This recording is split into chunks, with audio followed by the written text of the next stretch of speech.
The CW Twin Cities presents See What's Now, your entertainment news source. Zach King, how are you doing? Doing well, how are you? All right, so My Magical Life, you're the author of this kid's book. Tell me about it. So this kid's book is fun because it kind of started because I wanted to give an origin story to the magic for all the kids that were coming up to me in real life saying, why are you magical? And I would just say, it's filmmaking, guys. And they kind of walk away like a little bit sad and disappointed.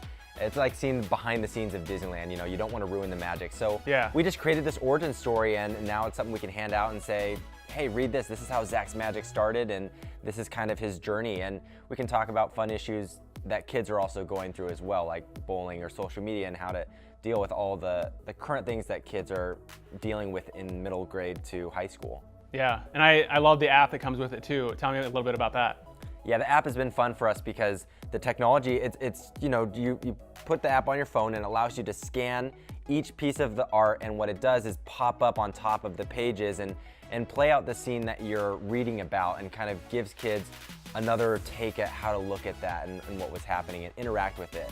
I like that, especially because I have kids, and like with the pop-up books, they rip all the pages out.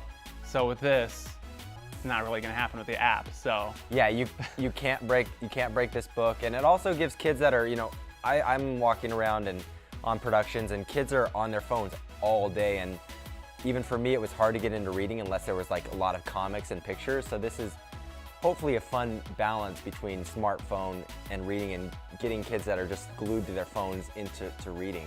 Yeah, cool. And Steven Spielberg has picked this up. Is that right? And what are we going to see in the future?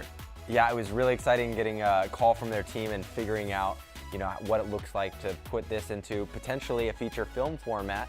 So we're still working on all the development, but really excited to see what could happen there with that collaboration. That's awesome. And your YouTube videos are, how do I say this? They're insane, they're amazing, and as a fellow editor, filmmaker type person, I officially kind of hate you because I don't even know where to begin. How do you do this? And how did you learn how to do these effects that you do? Yeah, I mean, it was a lot of practice and really just trying out these different techniques. A lot of the techniques we're using in the filmmaking are old techniques from over 100 years ago that have been around, and we're just kind of putting new spins on them and new stories to them.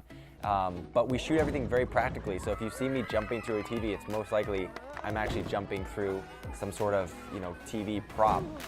So we do as much practical as we can, which means I get to do my own stunts. How did you learn? I learned at Biola University, and so I didn't get into film school my first year, and I created a YouTube channel just because of that. I was bored on the weekends. I wanted to be making film projects every weekend, and by doing a video every Friday, I would upload to my channel where there was an audience waiting.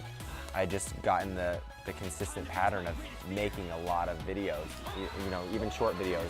It just gets the practice under your belt. What about these special effects? Did you do research on them? Did you just work with friends and then kind of figure it out? How did you learn all these special effects? Yeah, it was trial and error. I would find YouTube tutorials of how to make a lightsaber effect, or how to make a earthquake effect and dust particle explosions, and just watched hours and hours of YouTube videos for years and years, starting the end of my high school year.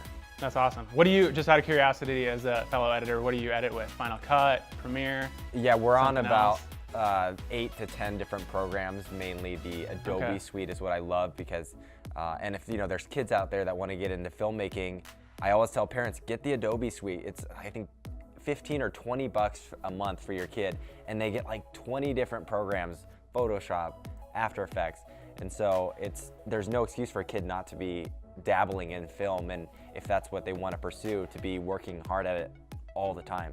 And you worked with Justin Bieber on his lyric video of Sorry. Tell me about that. Yeah, I got a random connection from Scooter Braun, Justin's manager, and we collaborated on a lyric video for him, and they wanted kind of the magic style. But it's been fun to see all the different random doors that have opened up because of the magic videos that we've been creating, and these special effects videos that I just started posting online in my dorm room. What's your favorite video that you've made so far? One of my favorites that I've made is where I hitchhike into a car. I love that one just because, I mean, the way it happened, it was just a spur of the moment idea of, hey, what if you could hitchhike and jump into a car?